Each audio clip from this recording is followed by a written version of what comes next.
गीता अपनी कमर में दवाई लगा रही थी कि तभी उसकी सास आशा जी दनदनाते हुए उसके कमरे में घुस गई और गुस्से में कहने लगी, बहू, तुम यहाँ कमरे में क्या कर रही हो?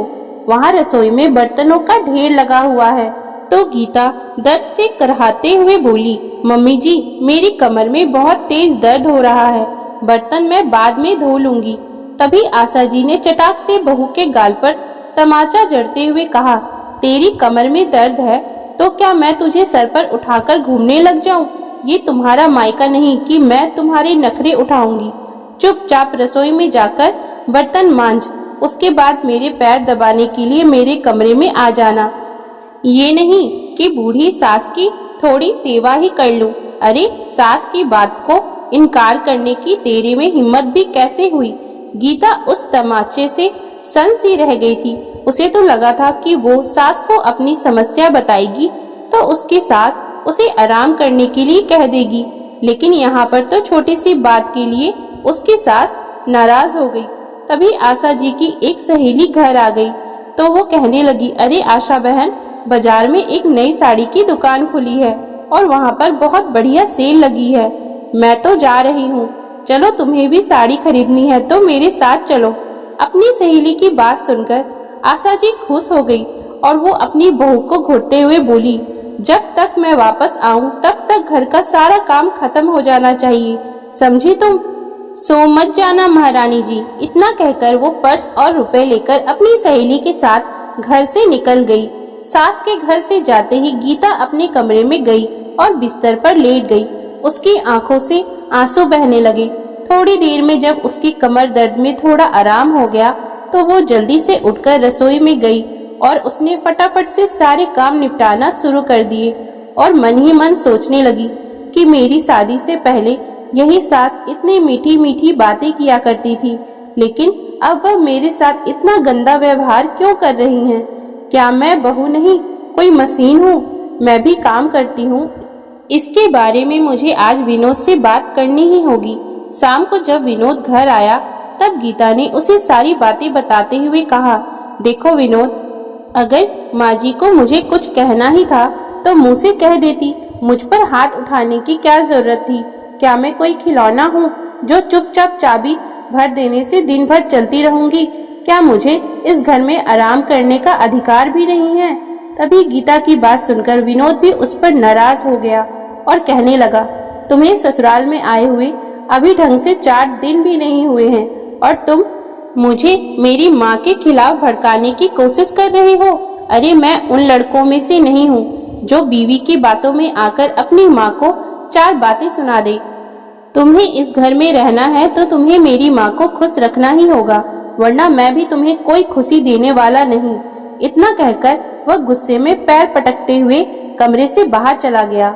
विनोद की बात सुनकर गीता बहुत दुखी हो गई, क्योंकि ससुराल में ना तो सास उसकी थी और ना ही उसका पति। उसकी आंखों से झरझर आंसू बहने लगे। दूसरे दिन गीता खाना बना रही थी कि तभी आशा जी ने कहा, बहू, खाना बनाने के बाद मेरे लिए नींबू पानी बनाकर ले आना। ये कहकर आशा जी अपने कमरे में चली गई और बिस्तर पर पसरकर अपनी बेटी को फोन लगाया और उससे कहने लगी कि बेटी, तुझे ज्यादा दिनों तक सास ससुर के साथ रहने की जरूरत नहीं है। बस एक बार तेरी सास तेरे मीठे व्यवहार से पिघल जाए, फिर तेरे ससुर जी सारी संपत्ति तुम लोगों के नाम कर देंगे। उसके बाद सास और ससुर से छुटकारा पाने का फॉर्मूला मैं बताऊंगी तुझे। फिर देखना, तू आराम से अपनी जिंदगी जिएगी, तुझ पर कोई रोक टोक नहीं होगी। तुझे सास ससुर की किचकिच से भी छुटकारा मिल जाएगा। अच्छा मम्मी, आप ये बताओ, वहाँ क्या चल रहा है? भाभी तुमसे डरती है कि नहीं? अरे, यहाँ पर तो मैं अपनी जिंदगी सेट करने में लगी हुई हूँ। मैंने बहू को पूरी तरह से अपने कंट्रोल में कर रखा है। वो जरा सी भी गलती करती है तो उसे 2 तमाचा लगाकर सीधा कर देती हूँ। और यहाँ तो सबसे बढ़िया बात ये है कि मेरा बेटा केवल मेरी बातें सुनता है और सिर्फ मेरी ही बातों में विश्वास भी करता है। तेरी भाभी लाख सर पटक कर रह जाती है, लेकिन तेरा भाई कभी उसकी बातों पर ध्यान ही नहीं देता और इसका फायदा मुझे होता है, क्योंकि मैं जब चाहूँ जैसे चाहूँ बहू को नचा सकती हूँ। उसका पति भी उसका साथ कहाँ देता है। इतना कहकर वह दोनों माँ बेटी खिलखिलाकर हंस पड़ी। तभी गीता उनके सामने आकर खड़ी हो गई। वो नींबू पानी लेकर आई थी, लेकिन उसने अपनी सास की सारी बातें सुन ली थी, इसलिए उसने गुस्से में कहा, मम्मी जी, ये तो बहुत अच्छी बात है कि आपके पास इतने सारे फॉर्मूले हैं। तो फिर मम्मी जी, सिर्फ ननद जी को ही नहीं, मुझे भी सास से छुटकारा पाने का फॉर्मूला बताइए ना। गीता की बात सुनकर आशा जी गुस्से से आग बबूला हो उठी और फोन काटकर चिल्लाते हुए कहने लगी, तेरी हिम्मत कैसे हुई मुझसे ऐसी बातें करने की? अरे मेरे ही घर में खड़ी होकर तू मुझसे ही छुटकारा पाने की बात कर रही है। आशा जी की बात सुनते ही गीता भी गुस्से में बोली, क्यों नहीं मम्मी जी, अगर आपकी बेटी अपने सास ससुर के घर में रहते हुए उनसे छुटकारा पाने के बारे में सोच सकती है, तो फिर मैं क्यों नहीं सोच सकती हूँ। जबकि आपकी बेटी के सास ससुर तो कितने सीधे और सरल हैं। वो तो अपनी बहू को बेटी की तरह प्यार से रखते हैं, उसका कितना ख्याल रखते हैं, और आपकी बेटी आए दिन उन्हें कुछ न कुछ सुनाती रहती है। लेकिन यहाँ पर तो आपने मेरा जीना हराम कर रखा है। तो फिर मैं आपसे छुटकारा पाने के बारे में क्यों नहीं सोच सकती हूँ। हाँ, मेरा पति मेरा साथ नहीं देता है, लेकिन अब मैं खुद ही खुद का साथ दे सकती हूँ। इतना कहकर गीता गुस्से में वहाँ से चली गई। अब आशा जी को समझ में नहीं आ रहा था कि बहू ने ऐसा क्यों कहा। आखिर वह अपना साथ कैसे देगी, क्योंकि बेटा विनोद तो अपनी पत्नी की बातों में आएगा नहीं। फिर ये ऐसे क्यों बोल कर गई। खैर, मुझे क्या करना, मैं इससे डरने वाली नहीं हूँ। शाम को विनोद ऑफिस से आएगा तो इसकी शिकायतें परोस दूंगी और मेरे मगरमच्छ के आंसू देखकर वो पल भर में पिघल जाएगा। उसके बाद वो अपनी पत्नी की ही अच्छे से खबर लेगा। ये सोचकर धीरे धीरे वह अपने मन को मजबूत बनाने लगी और तरह तरह की योजना बनाने लगी कि बेटे को क्या क्या कहकर बहू के खिलाफ भड़काना है।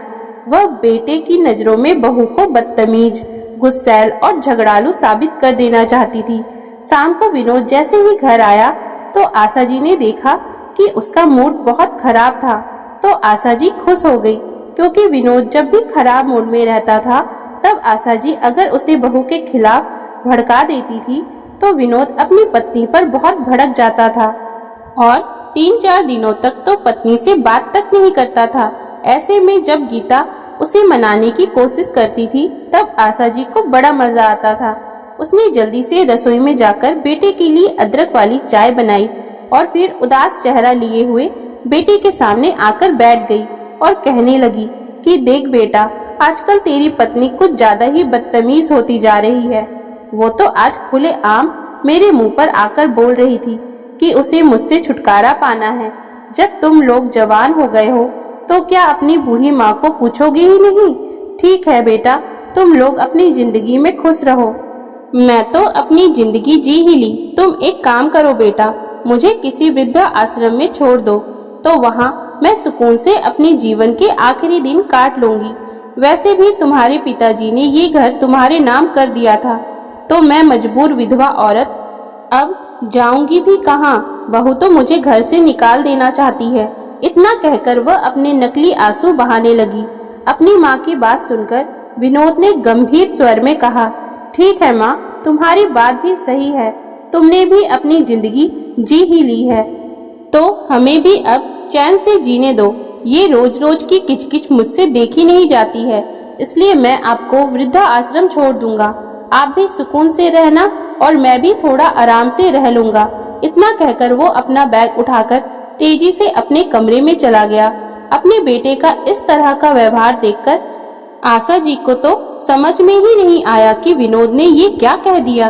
उसने तो सोचा था कि ये सब सुनकर विनोद गुस्से से भड़क जाएगा और अपनी पत्नी को 2-4 बातें सुना देगा। फिर जब बहू आंसू बहाएगी तो वो उन आंसुओं का मजा लेंगी। लेकिन आज तो विनोद ने पासा ही पलट कर रख दिया था। अब तो उन्हें कुछ और बोलते हुए भी शर्म सी आ रही थी। उन्होंने सोचा था कि जब वह घर छोड़कर जाने की बात करेंगी तो विनोद अपनी पत्नी को डांटेगा, लेकिन अब उन्हें विनोद से कोई बात करने का सिरा ही नहीं मिल रहा था, क्योंकि उन्होंने खुद ही सामने से मुंह खोलकर वृद्धा आश्रम जाने की बात की थी और विनोद ने भी उनके इस प्रस्ताव को स्वीकार कर लिया था। ये बात उन्हें कुछ हजम नहीं हो रही थी। वो चुपचाप उठकर अपने कमरे में चली गई। उनका मन बहुत बेचैन हो रहा था। उनकी बहू गीता भी आराम से रसोई में खाना बना रही थी। घर में शांति छाई हुई थी, लेकिन ये शांति उन्हें किसी आने वाले तूफान का संकेत दे रही थी। रात को डिनर के समय आशा जी ने सोचा कि मैं खाना खाने नहीं जाऊंगी, तब विनोद जरूर मेरे पास आएगा और मेरी नाराजगी का कारण पूछेगा। हो सकता है वह ऑफिस से झुंझलाया हुआ आया था, तो इसलिए उसने मुझे वृद्ध आश्रम भेजने की बात कह दी होगी। ये सोचकर वो देर रात तक अपने कमरे से बाहर नहीं आई। फिर भी विनोद उन्हें बुलाने के लिए नहीं आया, तो आशा जी घबरा गई कि कहीं सचमुच उनका बेटा बदल तो नहीं गया है। तभी उन्होंने कमरे से बाहर झांक कर देखा तो बेटा बहू दोनों एक साथ ही बैठकर एक थाली में खाना खा रहे थे। आज ये परिवर्तन कैसे हो गया, आशा जी को समझ में नहीं आ रहा था। वह इसी उधेड़-बुन में डूबी हुई थी कि ये सब घर में चल क्या रहा है, कि तभी उनकी बहू गीता वहां आई और चुपचाप खाने की थाली उनके सामने रखकर वापस अपने कमरे में चली गई। अगली सुबह नाश्ते के समय आशा जी अपने बेटे विनोद के पास आकर बैठ गई और उससे कहने लगी, बेटा क्या बात है, तो मुझसे बातें नहीं कर रहा है? मैंने एक बार कल तुमसे वृद्ध आश्रम जाने की बात कह दी, तो एक बार में ही तैयार हो गया। क्या तू भी अपनी माँ से परेशान हो गया है?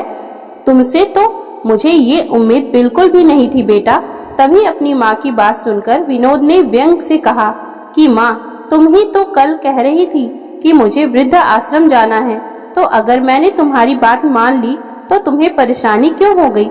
मैंने तुम्हारी हर इच्छा का हमेशा मान रखा है, तो फिर तुम्हारी ये इच्छा भी कैसे टाल सकता हूँ? अपने बेटे की बात सुनकर आशा जी ने कहा, वो तो कल मैंने नाराजगी में कह दिया था, तो तू क्या सचमुच मुझे वृद्ध आश्रम में फेंक आएगा? क्या अब तेरे लिए तेरी पत्नी ही सब कुछ है?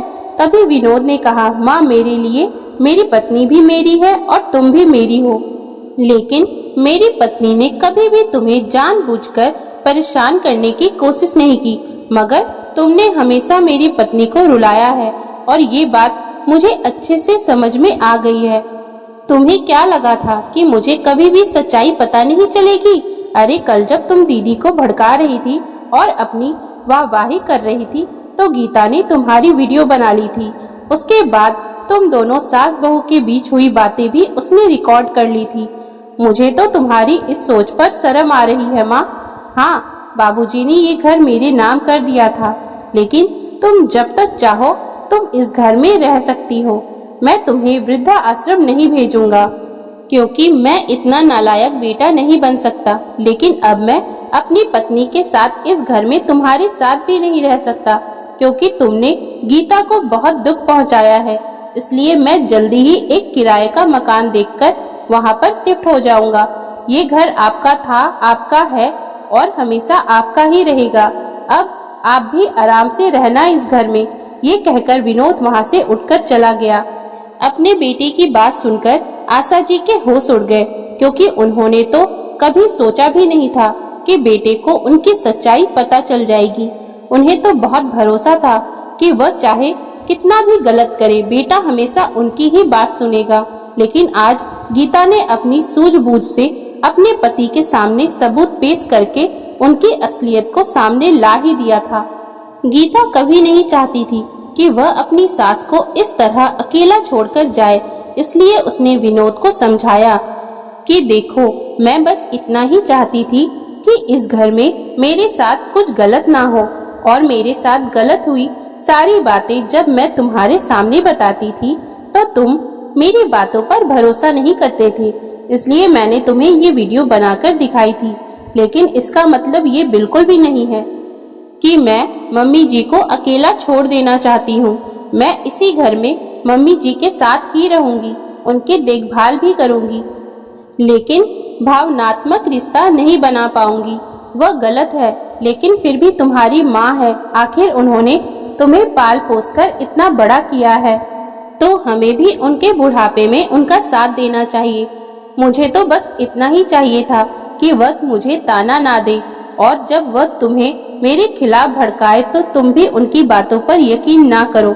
बस मुझे और कुछ नहीं चाहिए। मैं सारा घर संभालती ही हूँ और बाहर कहीं रहूंगी तो भी सारा काम करना ही पड़ेगा। तो एक सास को खाना बनाकर खिलाने से मुझे कोई दिक्कत नहीं है। बस मुझे इस घर में सुकून चाहिए, तुमसे ढेर सारा प्यार चाहिए और अपनी जिंदगी अपनी मर्जी से जीने की आजादी चाहिए। तभी विनोद अपनी पत्नी की समझदारी देखकर हैरान हो गया कि उसकी पत्नी कितने सरल स्वभाव की है। उधर आशा जी शर्म के मारे अपने बेटे से नजरें भी नहीं मिला पा रही थी। अब उन्हें अफसोस हो रहा था कि शुरुआत में अगर मैंने अपनी बहू के साथ अपने रिश्ते को कड़वा ना किया होता तो आज इस घर का माहौल कुछ और ही होता। अब वो बेटे और बहू के साथ रहकर भी हमेशा के लिए कटी हुई सी रह गई थी, क्योंकि विनोद की नजरों में भी अब अपनी माँ के लिए कोई सम्मान नहीं था।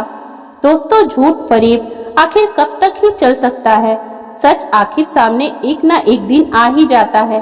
तो दोस्तों, अगर आपको हमारी आज की ये कहानी अच्छी लगी हो तो कृपया आप हमारे चैनल को लाइक, शेयर और सब्सक्राइब जरूर कर लें, जिससे हम आपके लिए और भी अच्छी अच्छी कहानियाँ लाते रहें। Thank you for watching.